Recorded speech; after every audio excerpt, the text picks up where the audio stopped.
Hello. So this one is called How I Choose to Rep My Ancestors by Danielle Bell. Words hold power according to the intentions of their speaker.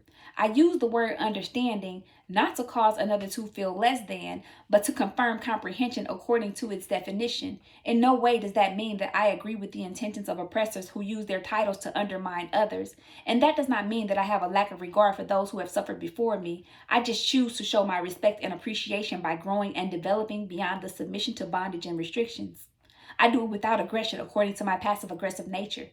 If I tiptoe around my words, it's usually because I'm trying to refrain from hurting the feelings of another soul. I fight against crimes using my mind and not my fist. I've never not been a rebel. It's just now that I've learned better, I choose to do it differently. I found that there is more leverage in responding versus reacting. Silence is profound. It's worth more than 1,000 words. I don't talk a lot because listening is how I learn. I honor my ancestors in ways that don't require that I relive their traumas. Their traumas are the reason why I decided to stop entertaining drama. Their suffering reminds me to stay balanced and grateful. The stride of my walk represents the power of my heart. I stand up on behalf of those who felt forced to kneel down. I pay homage by balancing my crown. To know and love myself is to cleanse and purify my bloodline. I honor my ancestors by going back to the beginning of the ending and grounding myself in it. I hear with my ears, but I listen with my spirit. I can hear the difference between their pain and resentment. I can feel the difference between their passion and anger. I cry on their behalf so that their souls might be free from the spirits of bondage and anguish. I ground myself in the spirit of who they were before they became servants of a heartless, manipulative nation. I remember them for their determination, graceful endurance, and unmovable faith. I honor them for who they were in spite of their experiences. The rhythm of my heart is in tune with the drums that my ancestors strike. I read, speak, and write on behalf of those who were denied access to it. I refuse to give up for the sake of those who died trying. I acknowledge their fears by facing my own. I try to lift my brothers up because the reflection of one is a representation of us all.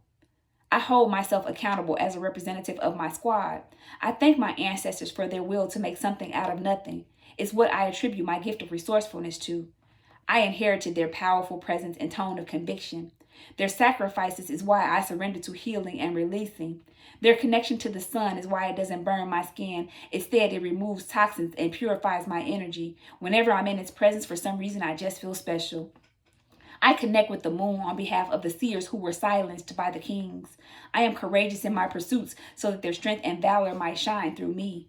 I hold a high level of respect and space of love and life for those who shall come after me.